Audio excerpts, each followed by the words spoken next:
Greetings, salutations. Hello, how you doing? Good to have you with us, or with me, I guess, at the start here. Anyway, Jesse's going to be along in a little bit. IB Nation Sports Talk. We're up and rolling. Glad to have you here.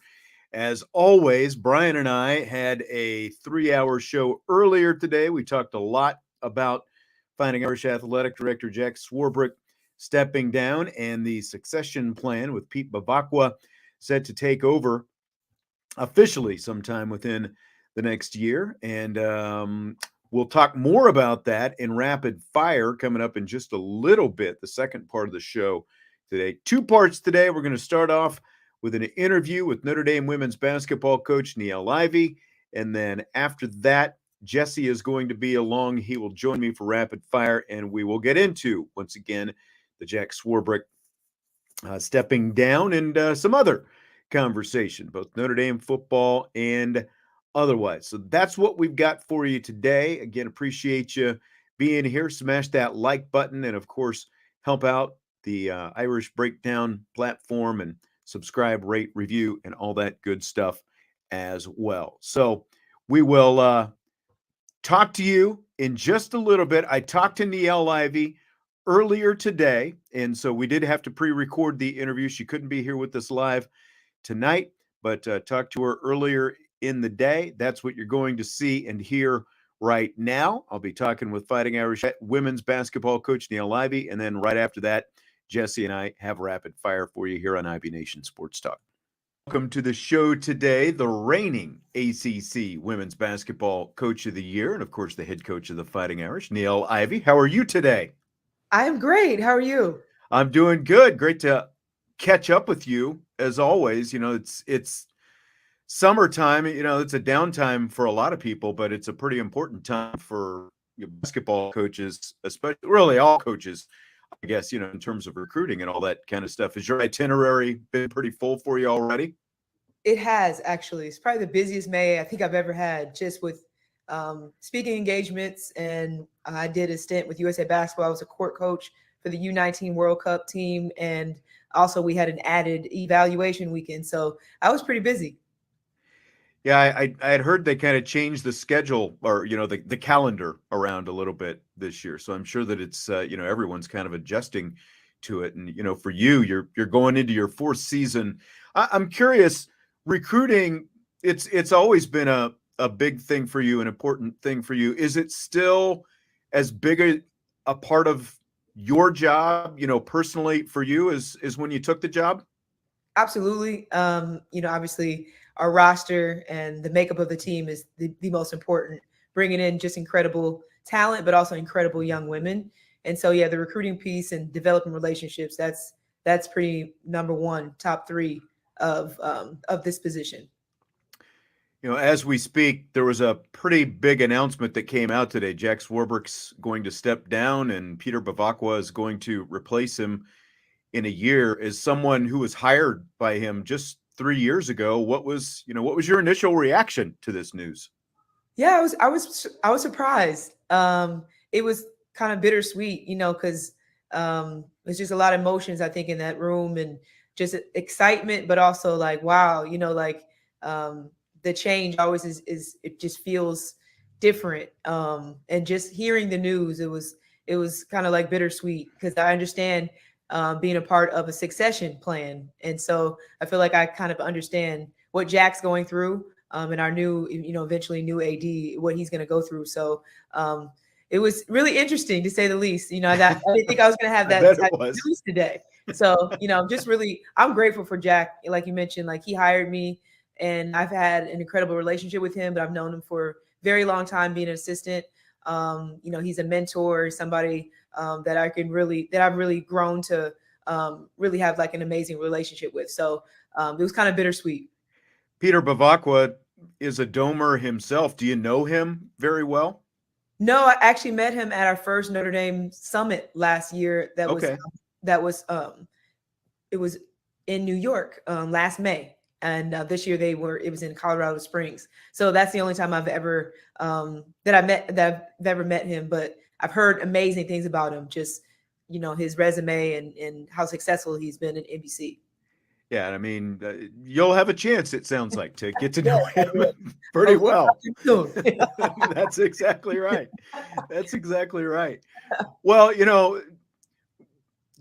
we touched on your summer. You're going to have a pretty busy travel itinerary coming up here pretty soon, not just for you, but with your team as well. I guess for starters, the biggest of the news is that fun season opener that's going to take place in Paris in November against South Carolina. It's going to be the first college basketball game ever played over there. So this is kind of something, for me, it's like I knew about it for a long time. I would hear like little bits and pieces from administrators and coaches and stuff, like things that were in the works, and they're like, you can't say anything. But how did this whole thing come about to get to play a college basketball game in Paris? Yes, well, when I took over and got the job, I think the next year, so year 2, I got a call from Lee Miller that kind of works with, her company. I can't remember the company's name right now, but she reached out and wanted to gauge my interest in this opportunity. Spoke on Notre Dame and South Carolina potentially playing each other, 2 major powerhouses and major brands, and coaches, being able to play against Dawn Staley. And I was like, absolutely, sign me up. But again, like around that time, we were still kind of coming back from normalcy with COVID.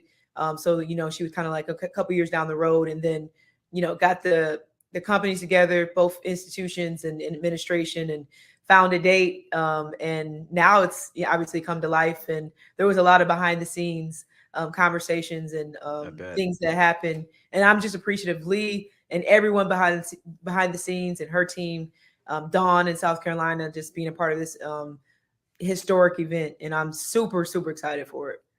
Imagine what were the players like when they found out about this, the chance to go to Paris? Yes, they were so excited. They were just through the roof.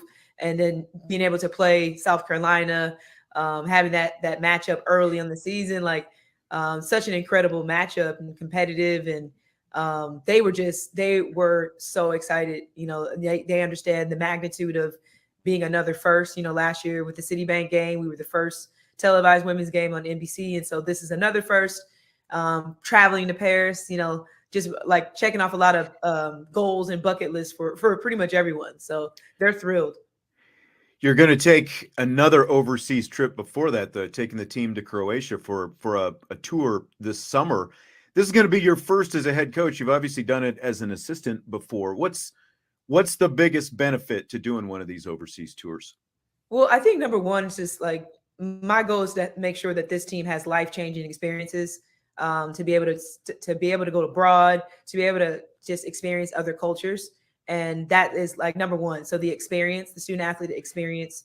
We also get a chance to play 3 games. So I do get a chance to have practice this summer. That's always an incredible opportunity to kind of see what our team looks like. It's a new team. We have incredible freshmen coming and some incredible grad transfers. So we'll get a chance to get on the court. So we also, outside of touring and exploring different cultures, we get a chance to play basketball. So I'll have film to watch. I can put this summer, just really build early before we start the season, and especially with having such a competitive start playing against South Carolina. Well, I mean, you are going to have some significant newcomers, and you kind of led me right into that, starting with the grad transfers. Anna DeWolfe coming over from Fordham. I guess just for start, what are you looking for from her? Well, number one, her leadership, to be honest. We played against her for 2 seasons since or 2 seasons, one time with me. I think it was my first year. And so I knew about her watching and scouting against her. And I was always just really, really impressed. And she's a high-level scorer, high-level guard, extremely high IQ, her toughness, and again, her leadership. I think her coming in as a 5th year, she has a chip on her shoulder. And I think she's really going to do a great job of leading us in so many different categories. But like culture-wise, I think she's going to be a perfect fit for us. Well, it sounds like just all those things that you described, plus the fact that she's a three-point shooter as well. It's like literally walking into that role that Dara Mabry had for you the last couple of years. Exactly. I wanted to get more athletic and I wanted to get some more scoring and, I want to shoot more threes. I always talk about like pace. And I felt like she checked that box. Like you said, with the departure of Dara, I have two great 3-point shooters coming in, and Anna's going to do a great job with stretching to the 3-point line. And then you lose a big post presence with Lauren Ebo, who, of course, used a grad transfer from Texas last year, and you get Becky Obinma from Pepperdine, and she played against Cal State Fullerton when Sherelle was out there, an assistant at Fullerton. Does that kind of help when you've got someone on the staff who's seen her a little bit before, maybe prep for her before? Yes, absolutely. Yeah, Sherelle was very familiar with her, and spoke really highly of her, just competing against her in their league. And Becky is just, again, she's a great athlete. She was a track star before she kind of started playing basketball.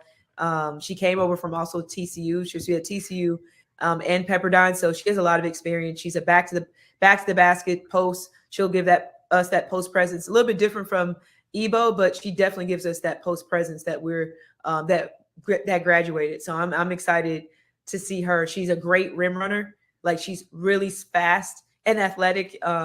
Kind of plays above the rim even with her size. So I'm interested to see how that translates with us. And and she's another one with a chip on her shoulder, is eager and hungry like Anna. So I'm excited for both of them. I think they're perfect fits. 63 block shots, I think, the last couple of years too. That's not bad at the defensive end.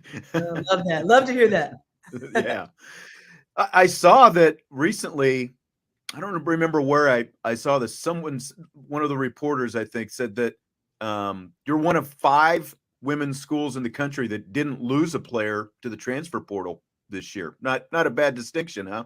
Yeah, it's actually something I'm extremely proud of. I was waiting to the end of that calendar, and then I celebrated with my staff. I think for me, retaining a team, retaining a roster is really, really important to me. And I'm really grateful for the commitment and the buy-in of my team, and to be able to add some incredible pieces, but to be able to grow with my team is something that's really important to me. But of course, you got a couple freshmen coming in as well. Hannah Hidalgo, between the McDonald's All-American game and Team USA. I mean, she's had quite an offseason so far, hasn't she? Yeah, she's a superstar. She's a superstar, and I'm so proud of her. She's accomplished so much, like you just mentioned, but she's just an ultimately amazing young woman. She's a great kid, and she's going to come in, hit the ground running right away. She's blossoming. This past season, this past year, I feel like she's really grown with her confidence and just her game. And I think she's going to, again, be somebody her game's going to translate very, very smoothly here at Notre Dame. Well, I mean, it's got to be important to have another high caliber point guard on the Yes. roster, I would imagine, as well. Absolutely. Especially with unfortunately with the injuries that we sustained last year with Dara and Liv, that was important to me to have another ball handler, another point guard. I always, recruit point guards every 2 years. Right. But I'll go back to Anna DeWolfe. She can also help as well. She's a really good ball handler. I think she can play multiple positions. I think she'll help as well. But yeah, Hannah is just ultimate high IQ point guard, pass first point guard, but also somebody that can defend. And she's going to bring the energy. It's contagious. And then Emma Risch, the other freshman, tall guard at 6'2". You're getting a lot more length out there on the perimeter with these last couple classes, huh? Absolutely. They love being called big guards. So she's another big guard. I honestly compare Emma to Alicia Ratai as far as her shooting. She is a pure shooter. I don't think I've seen a shooter with her caliber, from my opinion, in recruiting her since Alicia. So I'm interested to see how she's going to do with those 3-point records, because I think she's the type of person that could potentially break those. Wow, that's a pretty good comparison if you're going to compare just 3-point shooter, someone who played obviously right now. Does she talk more than Alicia though? She talks way more than Alicia. Okay. All right. But she's got a beautiful shot, and she's, like you said, big guard. And she's she reads defenses really well. And she just said you guys are going to be really impressed by her 3-point range. All right. Looking forward to that. Well, with the four newcomers, that gives you 12 scholarship players on the roster now. And you've kind of said before, maybe you like having a smaller roster. Did what you went, you mentioned Liv between her and Dara, both with the injuries, and Lauren Yes. was hurt a little bit last year too. Did that kind of change your mind maybe a little bit just on how you want the roster composed? Yes. I mean, I think 12 is my ideal number, Okay. and just since the landscape of, transfer portal and, being the coach like this year, I think I got that really comfortable number at 12.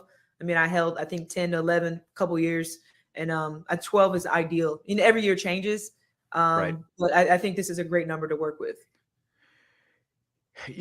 We've talked a little bit about the transfers. I'm curious, as big a topic as NIL continues to be, how is that impacted just your recruiting, whether it's portal or kids out of high school? What kind of impact has that had so far? Yeah, well, NIL, I feel like every year it's so new still, and I think every institution is navigating in a different way. And I have a lot of support here at Notre Dame. Every year, I'm learning what's the best beneficial route for my program and my team. I'm an advocate of making sure that they do have incredible opportunities, and I'm always trying to find ways to help this or guide them, because again, as coaches, we can't necessarily be in the weeds with them, but Right. guide them in a way that's going to be beneficial for them. And that's what we're trying to do every year, trying to navigate through that. But it's the ever changing landscape. And I think I could probably speak on behalf of all coaches that it's evolving every year. So every year we're trying to, stay current, stay at market value with the competition of all schools. But that's kind of how I navigate it. And, I feel like Notre Dame, the brand of Notre Dame is so powerful. Sure. That I'm excited that my players, are having great opportunities. How's Olivia's recovery going right now? It's going well. She's doing well, honestly. We have an incredible performance team. I know I talk about it all the time, but I feel like Ann Marquez, our trainer, and Jarrett Moore, they've done a great job of helping her, guiding her. She's right on schedule, I guess you can say. She's doing well. And she did a great job of going home, working out, and just came back. Actually, she just kind of came back a day or two ago. And right back at it, right back at rehab. So I know that she's going to have a fantastic summer, and she has a lot of support here. So are you hopeful that she'll be ready once November rolls around? Yeah, I mean, you just never know. I mean, I've come Yeah. back from two, and every situation, every individual is different. So we're just playing it going day by day, not trying to look too far in the future, but staying on the present and making sure that she's healed and rehabbing properly. I'm curious. You've got a lot of great fans. You've got a super fan. It seems like, in Marcus Freeman, out there for you. I saw he did that. He was all over the country here a few weeks ago, and they did an online diary for him, and they talked about how, he went to South Carolina and he actually visited with Don Staley a little bit out there. But I'm just curious from your perspective, what's it like having a super fan like Marcus Freeman back in your team? I think it's awesome. I think we have great synergy. I think with all coaches here, we have so much respect for everyone, and he's just been an incredible advocate and a supporter from day one. Like right when he got the job, I think it was between 24 hours. He found my number, reached out, and was like, "Whatever you need, I'm here." And we both recruiting. I've definitely sent a lot of recruits to speak to him, and it's just the support. I think is the biggest thing that I'm really grateful for. I think he's an incredible colleague, but just to know you have somebody that kind of has your back and understands, the pressure, expectations of being in these incredible roles as being head coaches for both programs. It's awesome just to have somebody you can just talk to and help support. And I like to shout out also Coach Corrigan, men's lacrosse. Yeah, winning the championship. I'm so proud of him. And again, like I said, we're all super supportive of each other. Gia from fencing. It's just an incredible network of family of coaches here. yeah. I think lacrosse, they're still trying to make their way back from Germany, if my timeline is Yes, right. they're on a So, whirlwind, which is so exciting for them. that's right. That was very exciting seeing them win a national championship last week. And, your son, Jaden, just finished his rookie season, of course, with the Pistons, and now he's got a Notre Dame alum himself as the head coach, Monty Williams. Do you Yes. know Monty very well? Have you been able to kind of interact with him much in the past? Yeah, he actually came on campus a long time ago when I was an assistant. So I Okay. met him then, and just have some mutual friends and colleagues that I've kind of shared messages through them to say congratulations to Monty. So I have met him before, and have passed many messages along to him, and I'm just really, really excited that he's the leader of the Pistons and Jaden's coach. I think he's an incredible coach, but also just an incredible role model and mentor that I think Jaden's really going to learn a lot from. So I'm very excited. What's it like for you, not just running a high profile program of your own, but keeping up with the son playing at that level? It was, Yes. I know you bounced around quite a bit when he was still at Purdue, and you tried to last year, Yes. in Detroit. What's that like, keeping that up? Yes, it is. I definitely need to do a documentary because it is definitely busy. should. I am on the road, as much as I can. Try to balance as much as I can, and luckily because he plays so much that if I can't be there and present, they're present. I can watch, NBA League Pass. I tape all his games, so I get a chance to watch a lot. But I'm an active mother. I like to get on that road. I like to be there in person. I like to watch the warm-ups and give him a hug after the game. So it's very busy. It can get hectic, but that's my, he's my, as you guys know, he's my heart and soul. So Right. if I come back having less sleep, it's fine because I got a chance to spend time with him. I mean, it's once in a lifetime. It is. It's like not everybody gets to go through that. So. Exactly. I'm blessed, and I'm just grateful that he's only 3 hours away. But it was a fun, really, really fun year. Niele Ivey, hey, appreciate your time. It was great catching up with you. Absolutely. Thank you so much, Sean. No problem. Thank you. That's Niele Ivey, head coach, of course, of the Fighting Irish women's basketball team.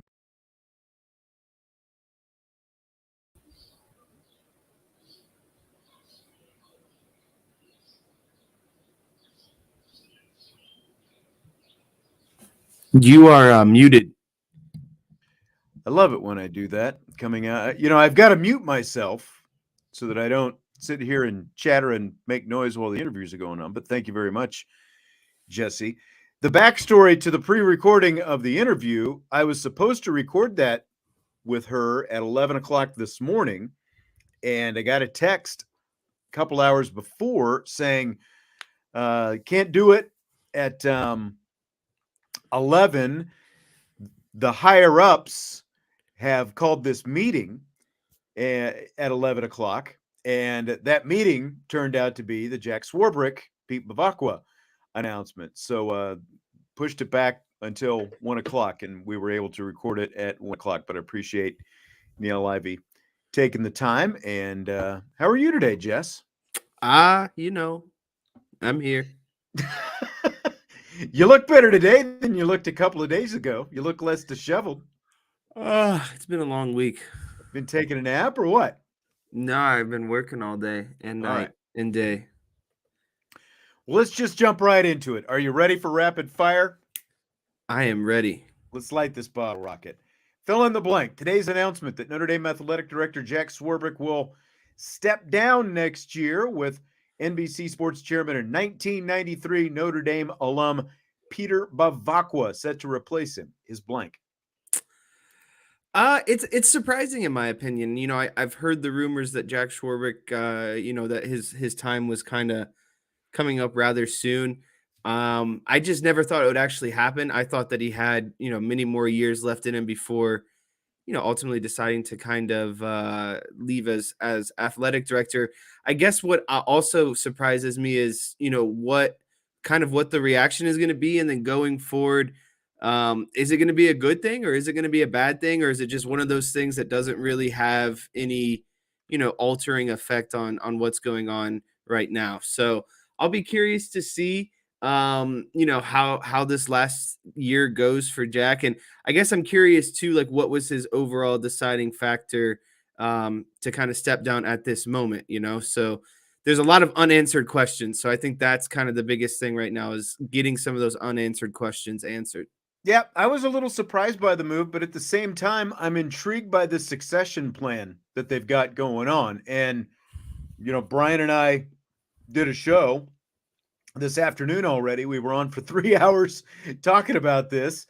And, there's some definite questions. One of the first things Brian mentioned was, okay, you've got this successor in place. He's coming over from NBC Sports. He's got this great business background in Pete Bevaqua, but he's never worked in intercollegiate athletics before. So there's going to be a lot, for him to learn. But at the same time, Jack Swarbrick had never worked in intercollegiate athletics before. And things really, when you look at the balance sheet, they worked out pretty well for Notre Dame and Jack Swarbrick in the 15 years that he's been there. And the benefit that Bevaqua is going to have coming into this that Jack Swarbrick didn't is he's essentially going to get to be the understudy for however long this is going to last. Like Brian was saying, it will probably be before next July, July 2024, that Jack Swarbrick steps down and Bevaqua, kind of ends up being the guy himself. But in the meantime, he's going to have this time, to serve as the understudy and kind of get his feet wet and have Jack Swarbrick show him the ropes, something that, Swarbrick didn't have that advantage of. Kevin White moved on to Duke. Swarbrick took over, and, there were some things that kind of had to be learned on the fly, I guess. But I think it's going to be an interesting transition. And the biggest question, do you have, like the concern a lot of people question maybe that people have, the two biggest things that have come up so far. Does this mean Notre Dame is going to, automatically stay with NBC for the TV contract? And does this also mean that Notre Dame is headed to the Big Ten?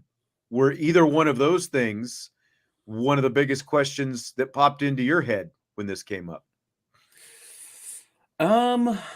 No. I biggest question that came to my mind is, who is this Pete guy, and what credentials does he have to be the athletic director? Because in my opinion, being an athletic director, it's not an easy job, and to do it with no prior experience.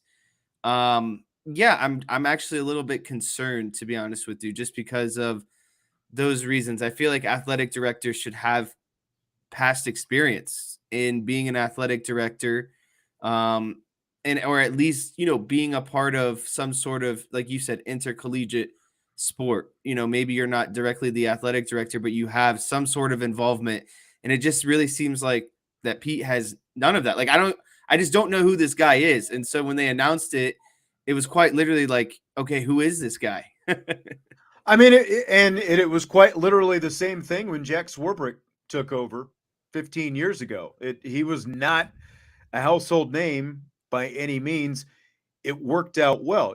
Pete Bevaqua is a Notre Dame alum. He was a walk-on for Lou Holtz, a walk-on punter in 1993. So he's been a part of the football program. He has a Notre Dame degree. I think that obviously is a factor here when you look at the fact that Swarbrick is a Notre Dame alum as well. He's got a Georgetown law degree. He worked his way up outside of TV. He came up really with the PGA is where his inroad in sports came in. And what I like about him, when you look about like what are the two biggest questions that Notre Dame has right now? The apparel deal, which is really number two, but the TV contract. They've got 1 year left on the apparel deal. They've got 2 years left on the TV contract. The TV contract is going to have to be negotiated. And so you've got the guy, the head of NBC Sports, who is also a Notre Dame alum, coming in, and he's going to be a part of that process now. And, again, I think that that's what's led some people to believe, well, this means that they're going to just stick with NBC Sports. I think personally, he's only been at NBC for 4 years. I think it personally, he's got the inner workings of what's going on at NBC. He's negotiating now on behalf of Notre Dame, not on behalf of NBC. He knows what the number is that NBC can go to. and it's going to be his legacy on the line when this TV contract is negotiated, and whatever happens with, joining conferences or staying independent and all these different things. So I think it's a very intriguing hire. The biggest knock on him again is like the hiring and firing of coaches and NCAA rules and regulations and all these different things. He's been on the outside of it, but the other side of it, the biggest thing that he's going to have to deal with here within the first year or so of being on the job is this TV contract. And he has negotiated rights deals on both sides of that, both for the PGA with a TV network and for NBC, with entities like the NFL, the Big Ten, the Olympics, all these different things. So I think he's a very intriguing hire. I definitely do like the fact that he's a Notre Dame alum stepping into this as well. Yeah, I think that being a Notre Dame alumni is one of the things that is probably the most comforting of the situation. And I don't know how far that really, is going to help or take him. But there at least is some, like, it's a guy who is, like, obviously it's his alma mater, so he's got to have some passion and love for it, right? Like, it's this, the school that he went to. So again, that's something that is at least makes me feel better about the situation. Like, I'm sure everything will be fine and pan out. But again, it's just I not that I know every person in the world, but I've just never heard of this person before. Honestly, I really hadn't either until a few weeks ago. The first time I think that I might have seen the name before, but when Marcus Freeman was at the Kentucky Derby with a lot of his staff and their wives a few weeks ago, last month, they were there in the NBC suite as guests of Pete Bevaqua. And that was the first time I had seen his name, that I remember anyway, was in that online diary that Katie Lonergan from Notre Dame Sports Information was doing about all of Marcus Freeman's travels. She specifically mentioned that Freeman and the staff and their wives were there as the guests of Pete Bevaqua in NBC. So I think when you look at that, like the fact that I think that that's a great sign that Pete Bevaqua was sort of forging that relationship with the head coach of the Notre Dame football team and some of the people on the staff as well, and probably a foreshadowing of this announcement earlier today. All right, fill in the blank on this next one. It's blank that ESPN.com did a ranking of the top 25 schools with the top incoming transfers and freshman classes combined, and Notre Dame is not on that list. I think it's absurd that Notre Dame's not on that list because you look at, what was the number one thing that they needed out of the transfer portal this year? It was a quarterback. They got that. They got the best quarterback out of the portal, the guy with the most experience. How that's going to translate to Notre Dame, we don't know. But the fact that they were still able to grab, again, the top quarterback out of the portal, and we've seen, what these freshman recruiting classes have been since Marcus Freeman has been here. They've been some of the, top 10 recruiting classes in the country. So, when you combine that on top of, again, getting the best quarterback out of the portal, I just find it absurd that combination together isn't good to be in the top 25. And you start looking at some of the teams in the top 25. It's like Arizona State, Indiana, TCU, Louisville, just to name a Auburn. few that are like, yeah, it's just like, you're really telling me that those schools combined, again, they had the best quarterback, coming out of the transfer portal, and they're also top 10 in the recruiting classes every year. I just don't really buy it. It seems like there's maybe some sort of biasy, and maybe I'm just being a homer Notre Dame fan, but it just feels like out of all, they should at least be in the top 25. Okay, like if you don't want to put them in the top 10, 15, whatever it might be, I still believe that that they're a top 25 all in all. Especially when you look at because this is not just transfer portal, not just incoming freshman class. This is a combination of the two. So Notre Dame ended up with the number 12 recruiting class in the country. And then, like you said, okay, maybe they're not that impressed with Thomas Harper or Antonio Carter, Javonte, John Baptiste, but they got the most productive quarterback, returning in college football. The quarterback is the most important position on the field. And you look at some of the recruiting rankings of these teams that are on this top 25, Wisconsin at number 49, Maryland at 33, Arizona State at 46. So you're telling me that Arizona State's number 46 recruiting class, combined with getting Drew Pine and a couple of transfers from Idaho State and Sacramento State, is more impactful than Notre Dame adding Sam Hartman in the number 12 recruiting class in the country. That's exactly what I was getting at. Like the combination Right. of those two. Like I get it if the other recruits, like you said, don't tickle you in a certain way, but they grabbed the best quarterback out of the portal, and they grabbed a guy who is an all up there in all-time rankings in college football. Right. And I understand there's still questions about his game, and so maybe there's like, are those numbers inflated, or is he really that good? But that's you can't judge a guy unless he's gone out there and done it. You can only judge him off of what he's done so far. So you can't judge him for what he has or hasn't done yet at Notre Dame. You got to judge him on what he's done at Wake Forest. And I mean, that's just said about almost every single, college football passing record. And then you throw in again that Marcus Freeman is just killing it recruiting these freshman classes. It's like, there's just no way. I don't buy it one bit. Yeah. And again, like UCLA, number 31 recruiting class, Louisville, number 32 recruiting class, TCU, 19, Arkansas, 22, Kentucky, 34. You just, now Ohio State, Georgia, and Alabama are on this list. They're actually lower, and they obviously have really good recruiting classes that they sign. They have some of the top recruiting classes, but you can't tell me that, like, looking at UCLA with a number 31 recruiting class and Wisconsin with the number 49 recruiting class and Notre Dame at number 12, that either one of them added a player that's going to have as much impact as Sam Hartman is going to have. Well, that and not only that, but like surpass them, right? Like, right. Because you need to do enough to catch up to Sam Hartman. And then they're saying, well, they've done that and they're doing even more by surpassing you. And I think Irish Shaitan brings up a good point. Like, Hartman's going to be a college football Hall of Famer.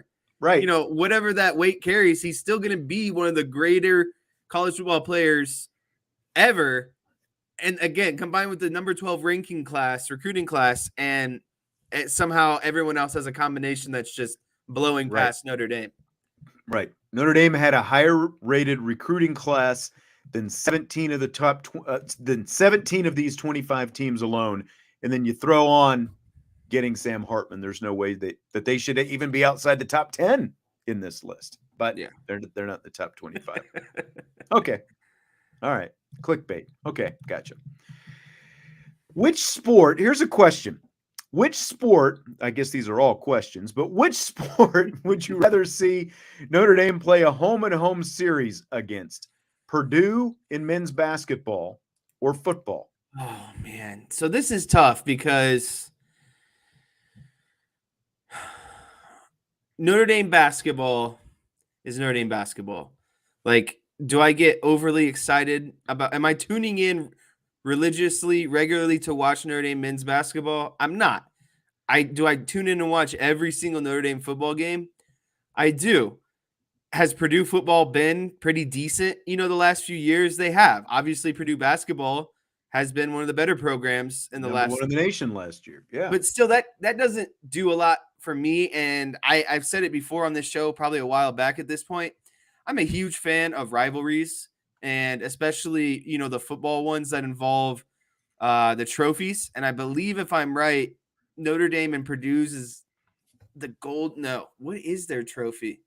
I'm going to look it up real quick. Notre Dame versus Purdue. It's been a while. I forgot what trophy. Is it one of the shillelaghs? I thought it was the golden shillelagh, and that's what I think. There's two of them. I don't know why I can't think of it. Why did it? You just go ahead and keep talking. I'll find the trophy thing. But yeah, I'm a fan. It is the shillelagh trophy. I'm a fan of the jeweled shillelagh. Is that just it? the regular shillelagh? The jeweled shillelagh is someone else. But I think that's USC. Yeah. I'm just a fan of the rivalry games, and I think it means more in football than it does basketball. Notre Dame in basketball hasn't really done much to establish relationships with their in-state kind of schools. Purdue, IU, etc. They haven't, those aren't what are considered rivalries. Notre Dame and Purdue are an established rivalry in football. There is more meaning to it. There's more history behind it. Again, there's a trophy with it. So I'm going to have to say that a home and home with Purdue is what I would prefer. And I don't think I don't think that's I think that's a good thing too, because that's not like a weak out of conference opponent. It's a Big Ten opponent. I think that there's it's not like Michigan playing Connecticut or, whoever their non-conference schedule is every year. But I just think it's good for all aspects. It's good for the rivalry. I have more interest in the football. And again, there's a trophy for it. So why not? See, all that talking you did, all that means is they should be doing it in basketball and not football. Because the amount of venom spewed by Purdue when it came to those football games, like Purdue fans, I just got tired of it. The stepbrother, the stepchild syndrome. I could not take it. I did not like it. I was tired of it. To me, it was one of those games that was played every year, but it was a game that Notre Dame was supposed to win. So it was never, that much fun, and then, there were the few times in the early 2000s when Purdue would win those games. The Drew Brees years. And yeah, like the Drew Brees, and even after Drew Brees, like Tyrone Willingham, Charlie, all those guys had some problems. So you're basically saying it doesn't, if they win, it's just like, oh, they're supposed to win. And if they lose, it's like, well, how did you lose to Purdue? Exactly. And it was one of those quote unquote rivalry games that was a much bigger on the part of Purdue than it was for Notre Dame. Kind of like Michigan State, like everyone talks about USC and Michigan as the rivals, but when Notre Dame was playing Michigan State and Purdue every year, in addition to those other two, you can't feel the same about every game. And Michigan, when it came to Michigan State and Purdue, those games meant much more to the other side than they meant to Notre Dame. Basketball, I mean, you hit it there at some point where like there isn't that much tradition with Notre Dame and Purdue. They've played very infrequently, but they're not that far apart. I would not mind seeing them play. Again, we're talking about a home and home. I'm not talking about it has to happen every year.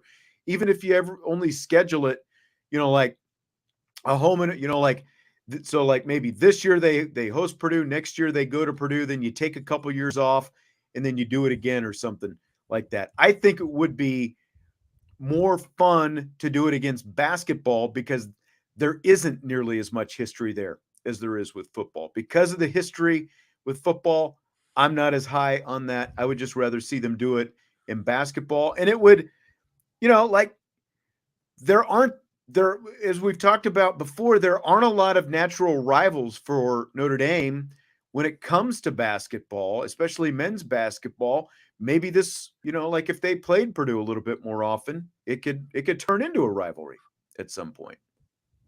And right now, Notre Dame's the underdog, so why not?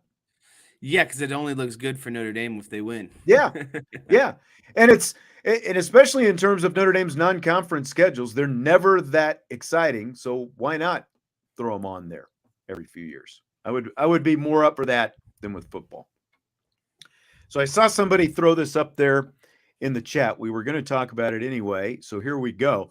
Everyone got excited a few weeks ago with the announcement of EA Sports, when they said they were going to pay players for their name, image, and likenesses with the return of next year's college football video game. So now news has come out that the College Football Players Association is urging eligible players to boycott the use of their likeness in the game due to the reported potential payment of $500 per player.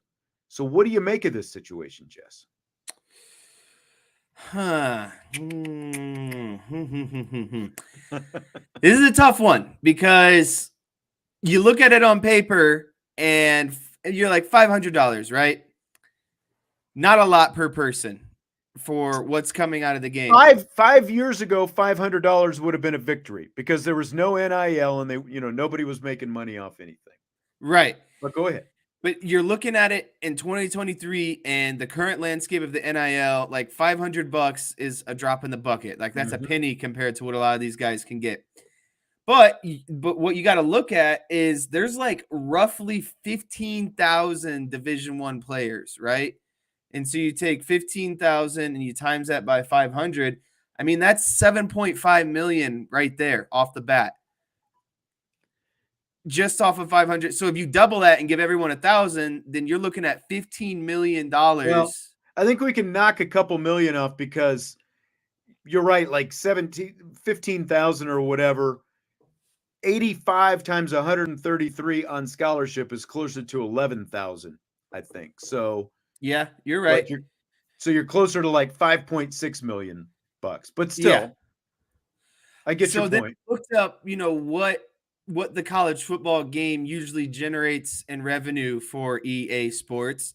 Correct. And it's about 125 million on average. And you got to look at it too, that EA Sports hasn't done a game in a while. So I'm assuming that this new one, since hasn't been out, solid supply and demand after being gone for so long, everyone's going to rush and get it. I think they're going to have a boom in sales because it's back. Everyone's going to want it. It's going to be the new craze. So I think that number will be closer to like 150 million. Long story short, just give them $1,000 each. I think 500 is too little. I think it's kind of almost a slap in the face, in my opinion. I don't know how far I would go of like boycotting and, that kind of stuff, but I still think that they should get paid a little bit more. I would sit at $1,000. And again, you have to look at the totality of everyone that they have to pay.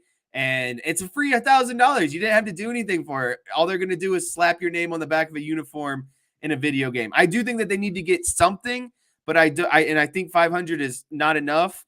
So yeah, I'm not like outraged by it, but I do think that $1,000 would be more of a solid landing point, in my opinion. Ed O'Bannon did not lead a class action lawsuit so that guys could make $500 for a video game. It is chump change. It is a joke. It is an insult that if $500 is the real number. Now, I think that there is a way around it where, like, does everyone across the board who's on one of these rosters have to get the same amount? Right.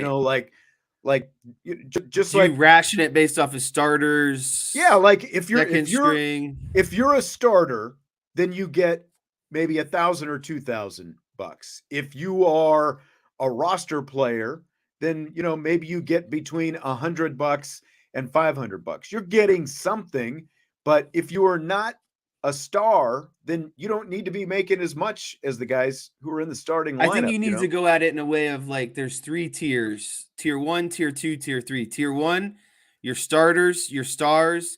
Tier 2, kind of maybe a guy who sees some special teams here and there, backup. And then, tier 3, the bench warmers, the guys that you probably won't see the entire year. Right.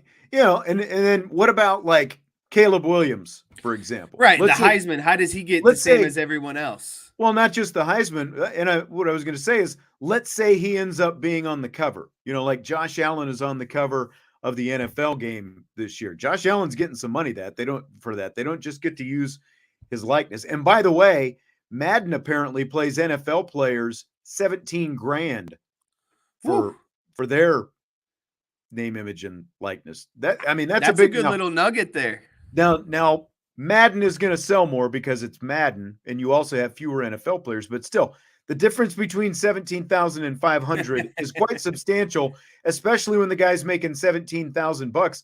That's basically chump change to most of them because they're making millions already. But I guess my point is, what are you paying the guy who ends up on the cover? Is he getting $1 million for being on the cover? Is there going to be some kind of sliding scale for all this? I think there needs to be. I don't think everybody needs to make the same amount for being in this game. Otherwise, just make up a bunch of numbers and just make it generic. I realize everybody got excited because they found out they were going to use real players in this whole thing, but just make the game and don't base it on anybody.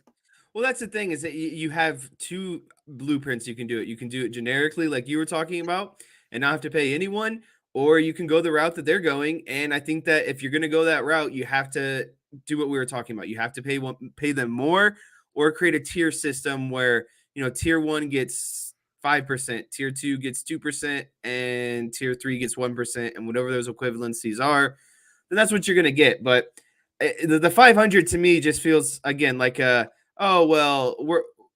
trying here. We're not giving you nothing, but we're not going to give you much. So here's $500. Yeah, exactly. Archer's asking if we saw the new Big Ten schedule for 24 and 25. Just glanced at it briefly because Jesse was working his day job and I was doing a 3-hour show with Brian this afternoon. It'll come up on tomorrow's show, though. We will definitely be talking about that. Baseball's new pitch clock rules have been, fairly well received for the most part, but there has been some pushback as well. There are even some fans who are calling for lower ticket prices because of the shorter games. Do you buy or sell that? I still got this bird dancing outside my window, by the way.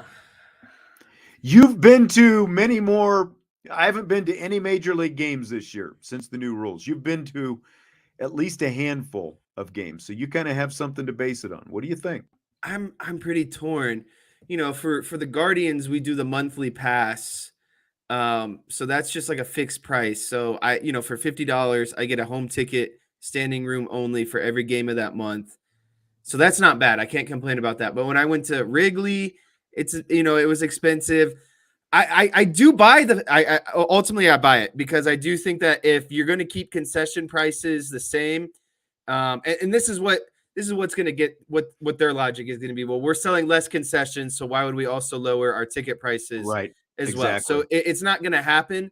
But me personally, as a fan, I do believe that since your experience is shorter, and again, that everything else is, you're probably going to see a little bit of climb in concession prices to try to, catch back up to old quantities and revenue.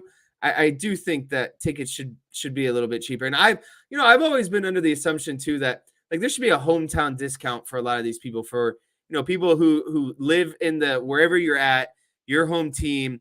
You should do what you can to get as many of the locals there as possible. To you see these stadiums and half of them are empty, and it's like, well, if you just lowered some tickets or maybe handed out some free ones here and there, I'm sure you'd get much more better attendance.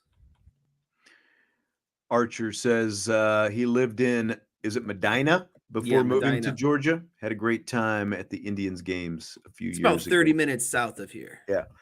I mean, this whole dilemma, like I kind of said this going in, when I'm at a game, I don't mind a longer game. I don't mind 3+ hours when I pay to go to a game and have that experience.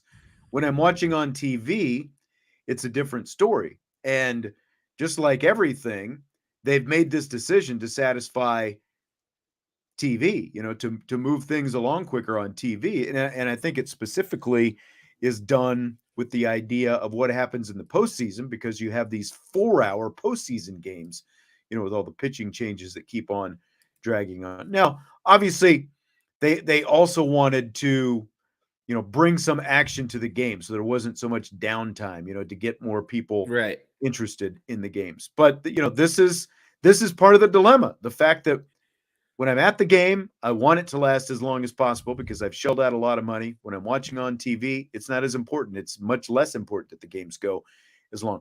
Maybe a compromise is like in the 7th inning, you start offering a concession price discount, to get like more people, to go buy more concessions before the game ends. In some cases, I think we've talked about this before, they've extended beer sales because they were never required to cut off beer sales at the 7th inning stretch. Most of them just did it out of, the whatever, if they want to call it, their own responsibility. But as we've talked about before, like alcohol sales at bars go into the wee hours of the night, and people are at bars for the sole purpose of drinking, some socializing, but drinking. Whereas when you're at a ball game, not everyone is there to get drunk. So there has to be some kind of compromise. I can't see them ever cutting ticket prices, but again, why not just offer a little bit of a concession price discount